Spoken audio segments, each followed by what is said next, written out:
Our artist today is Jackson Pollock. Go ahead and write his name in the artist's name. Jackson Pollock was right around the 1950s. He was a mega hit. Again, 1950s. Mega hit in the United States. He actually was the first American to basically hit stardom in the art world. It's kind of crazy to think it took till the 1950s for an American to become the main artist in the world. But he was that. If you were a sports person, a man's man, this guy is your guy. He drank, he smoked, he went to all these sporting events, he bet on things. Jackson Pollock was known mostly for his revolutionary style, abstract expressionism. Go ahead and write that down in his style, abstract expressionism. Abstract expressionism. With abstract expressionism, we see something from what we think is just nothing, but in reality it actually is something. We have to break down the words first. Abstract. The word abstract means to pull from. So in order for it to be abstract, it's pulling from, and it's pulling from nature. So when people hear abstract art, they think, oh, it's nothing. Well, technically, the artist was pulling from something real and changing it. So when we look at his paintings, specifically trees are the kind of source that we kind of see. Do you guys recognize that? So if we were to zoom in on this tree, we might be able to see images of his paintings. Now, a lot of times he would call them autumn number 5, spring number 2. So he kind of leads us in that way, but most people at that time didn't realize he was copying nature. He actually studied underneath a very famous artist, Thomas Hart Benton, at the New York School of Arts. This was a huge school at that time in the day. What happened was he actually could paint realistically, but he didn't want to. He had this emotion built up, and this is right after World War II. So he was thinking to himself, I have all this emotion. I can't contain it. I want to get this emotion out. I want to express this emotion. And so he decided that I should just let my body go. I just want it to go. I want to express myself however I want. And so that's how it started.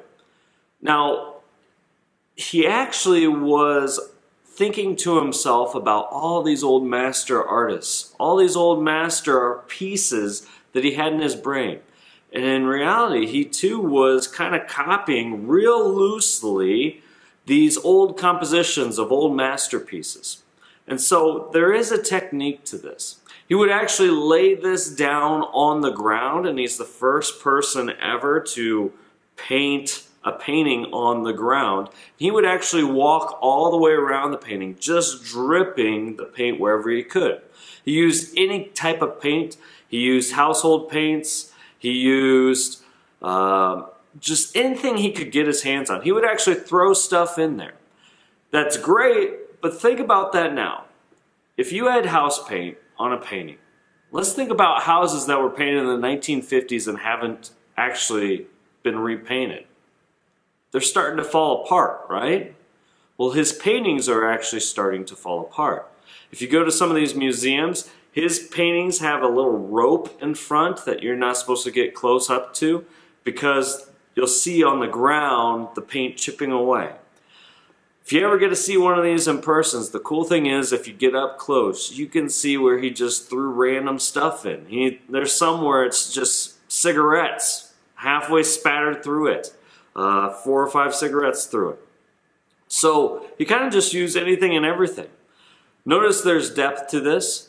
Some people think, oh, I could do that. I could do exactly what he's doing. But there's something called asymmetric math. Asymmetric math is actually found in trees. If I can find this.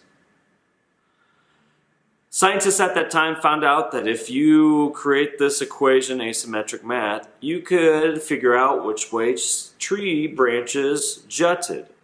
So some people have tried to recreate this and said, oh, this is a Jackson Pollock. But people have realized if you use asymmetric math, no, it's a fake. There's actually a movie called Who the Bleep is Jackson Pollock, where this lady is trying to figure out if this painting is actually a Jackson Pollock painting or not.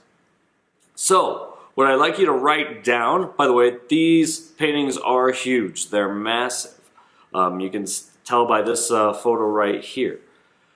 What I'd like you guys to write down for one of the most important informations is abstract expressionism is also known as action painting. Abstract expressionism is also known as action painting. We'll have two most important informations here. So abstract expressionism is known as action painting, as well as I'd like you guys to write down that, if I can find my notes here, that he used asymmetric math in his paintings. So write down he used asymmetric math in his paintings. Here's a little video that we're going to show you. This was a Time documentary.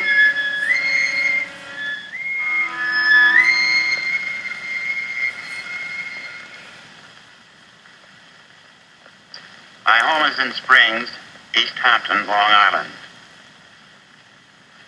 I was born in Cody, Wyoming, 39 years ago.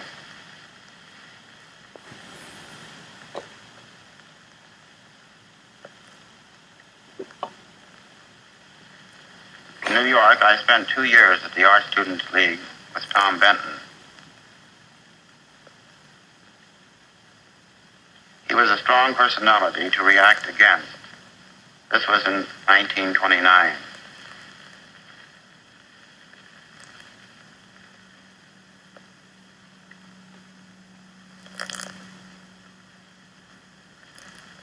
I don't work from drawings or color sketches. My painting is direct. I usually paint on the floor. I enjoy working on a large canvas. I feel more at home, more at ease in a big area. Having the canvas on the floor, I feel nearer, more a part of the painting. This way I can walk around it, work from all four sides, and be in the painting, similar to the Indian sand painters of the West. Sometimes I use a brush, but often prefer using a stick. Sometimes I pour the paint straight out of the can. I like to use a dripping, fluid paint. I also use sand, broken glass, pebbles, string. A method of painting is the natural growth out of a need. I want to express my feelings rather than illustrate them. Technique is just a means of arriving at a statement.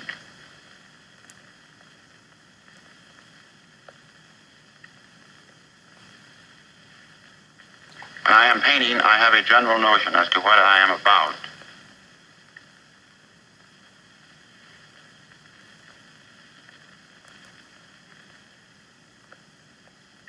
I can control the flow of the paint. There is no accident, just as there is no beginning and no end. Sometimes I lose a painting,